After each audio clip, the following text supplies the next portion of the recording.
Well, I am very honored to be here, and I'm very proud of you. I'm proud of what you're doing and all that's going on in your life.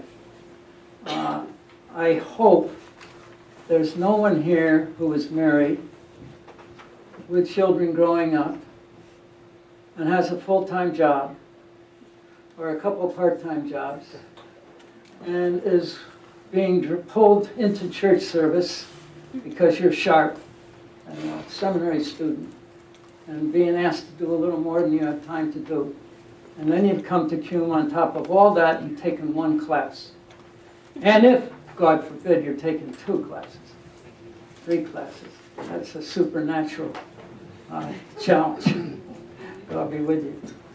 Well, I didn't get too much expression on that, but that is to say, I know how busy you are, and I know it's going to be a struggle for some of you even to put your cell phones away, because you've got parishioners and spouses and kids and who else emailing you and messaging you. But just put that sign.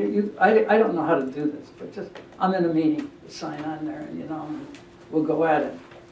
And I want to be very clear about another thing, that all of you know more about your kids and neighborhood than I do.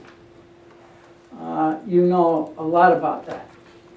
And if you want a little help or discussion about how I'm going deeper into those kids' lives, getting into their families a little bit more, and maybe affecting the community, I'd be glad to come back sometime or meet you on a Saturday and discuss that with the understanding that I'd be learning along with you, and that tremendous challenge.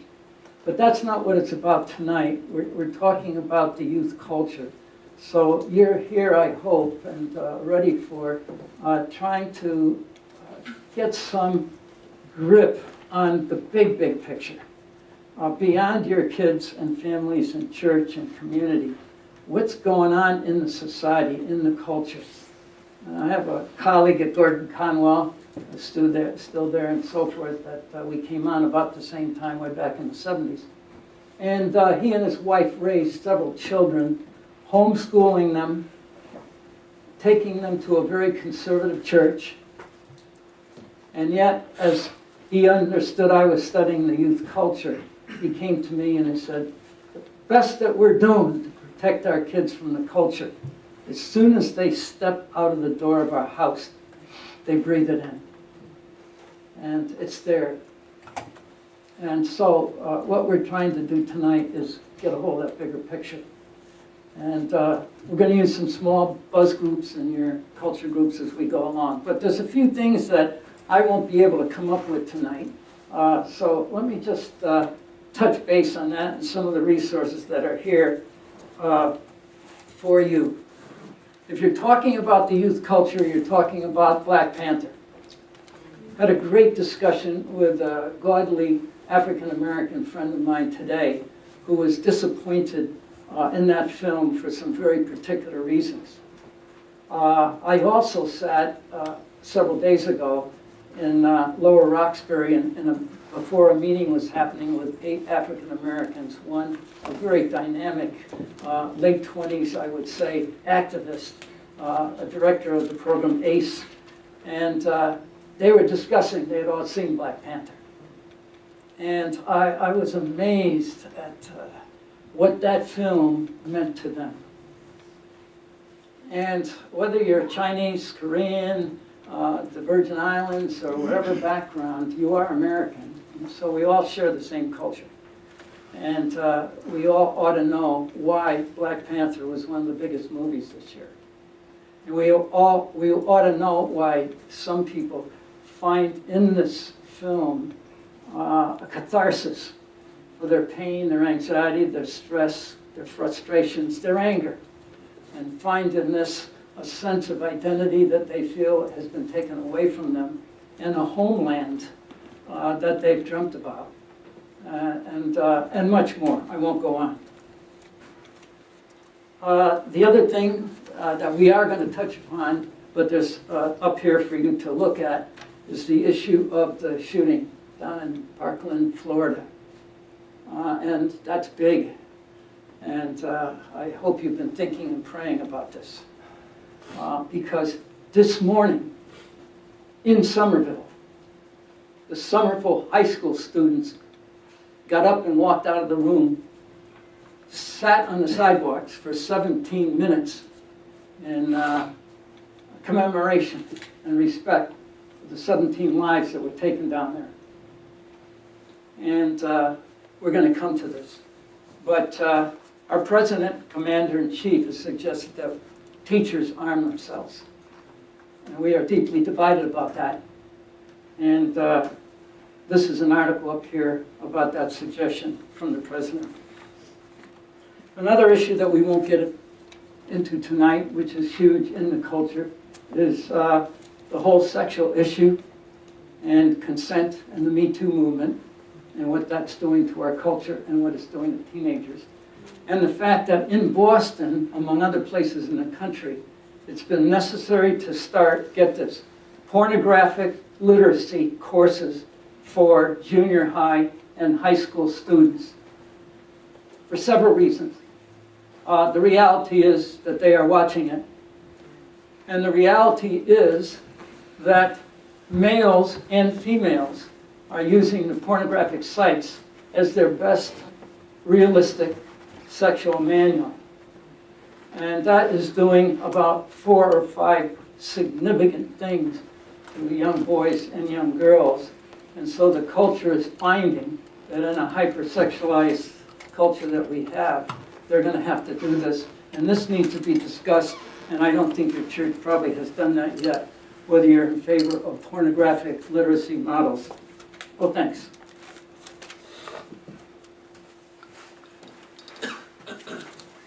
Yeah, this goes with it. So that's that pile. I also look at what the marketers and the advertisers are finding out about youth. Because way back in 1980 about, I found that the people that knew the most about youth in this country were not the youth ministry professors that I was one of, and were not the professors of sociology and psychology at the universities, Cornell, where they had a center for this study. But if you really knew your stuff, knew how to find out where kids are today, then you would be a marketer. And that's where you would make the big, big bucks. So I've been following the marketers and what they find out about young people. Y-Pulse is one of the places I go, one of the organizations. And here they have something on 3 tipping points, 3 aspects of iGen and the late millennials. The diversity tipping point, experification, and adulting.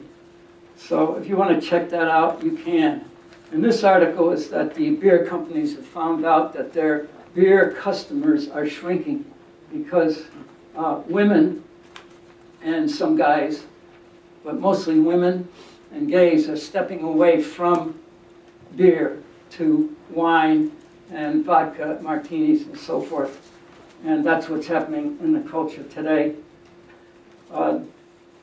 This is a little article that I just got out of Christianity Today on doing the crime without doing the time.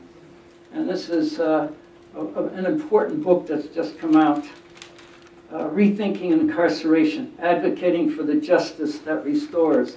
So this is an article on how churches can use restorative justice and restorative experiences and so forth in several ways to combat the mass incarceration and pure punishment that we are giving very young people these days. And then finally, this is a special article that I thought was important, teen depression. There's a startling increase in major depression among teens in the U.S. We will cover this tonight too.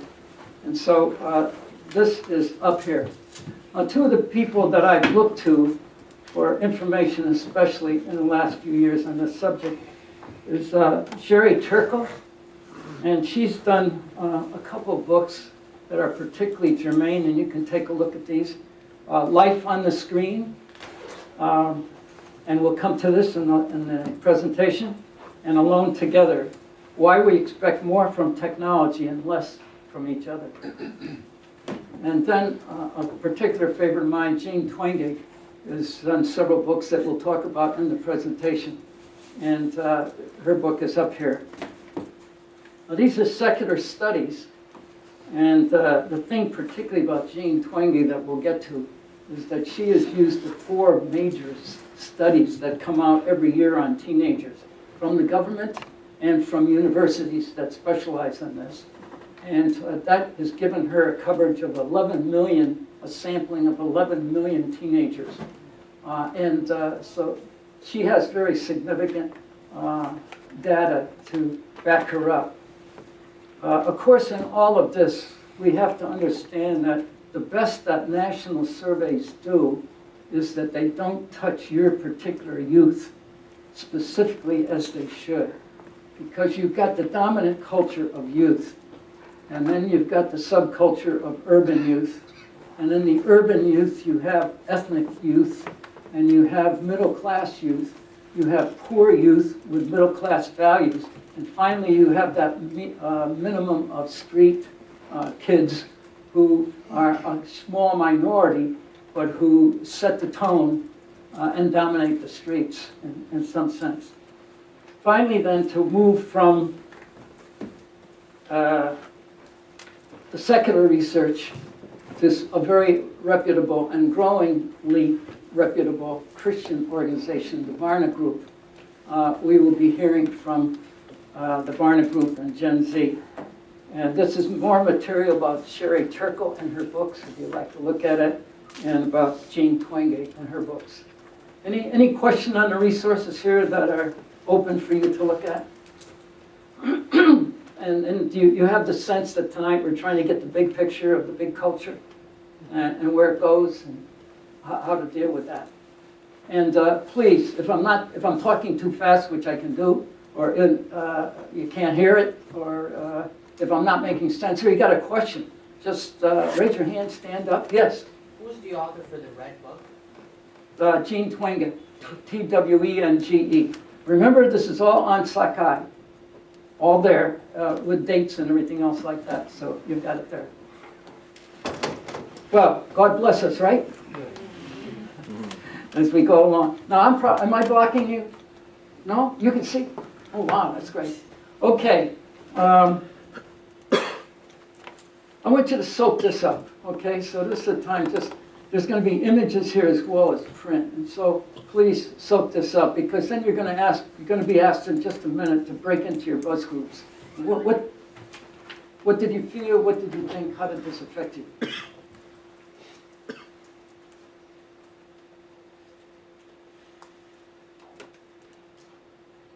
An article from CNN Health. Half of teens think they're addicted to their smartphone. The teens. This is not parents talking. This is not teachers talking or pastors. Teens are saying, when they're surveyed, half of them think that they are addicted to their smartphones. 80% check their phone hourly. 72 feel they need to respond immediately. And many sleep with their phones and check during night. And a couple of them, have caught fire during the night. Now, these pictures didn't need to be staged, did they? Huh? No. Didn't need to stage these pictures. Further news, teens and dangerous levels of cell phone use. Teen cell phone addiction, how bad has it gotten? We need to talk about kids and smartphones. Parents' guide to teens and cell phones.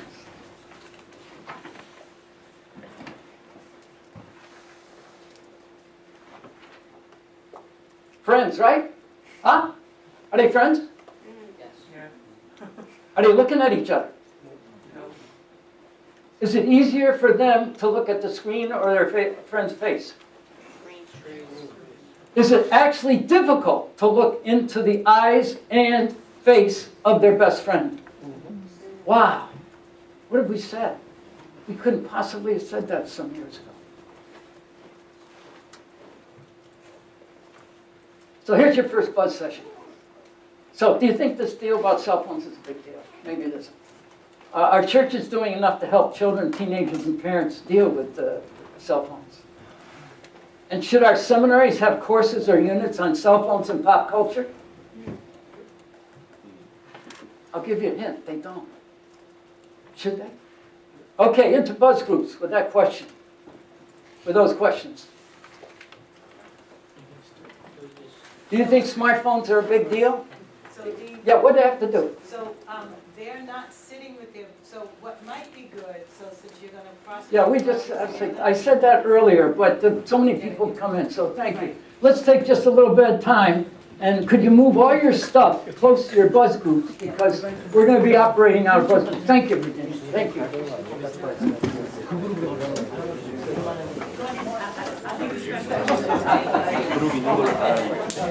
Remember, you got this on Sakai.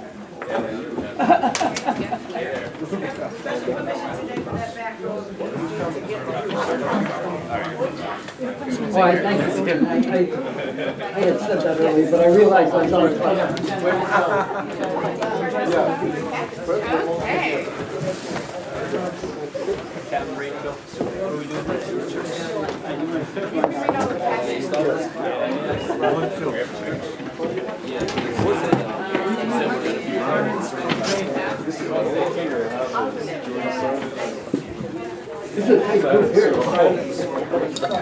Man, they just kicked the young guy out.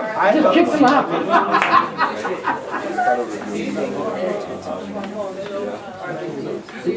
Is this a group? Yeah. Can you talk? You like each other? Is there a problem with one guy? We did talk, it was us talk. No, don't let one person talk. Too much. Can you? Yes, you can. Yes. Yes, it's just, yes. And so I'll make you keeper of the pause and unpause. Okay. Okay, thank you. I'm sitting here. Because I'm not going to remember. Thank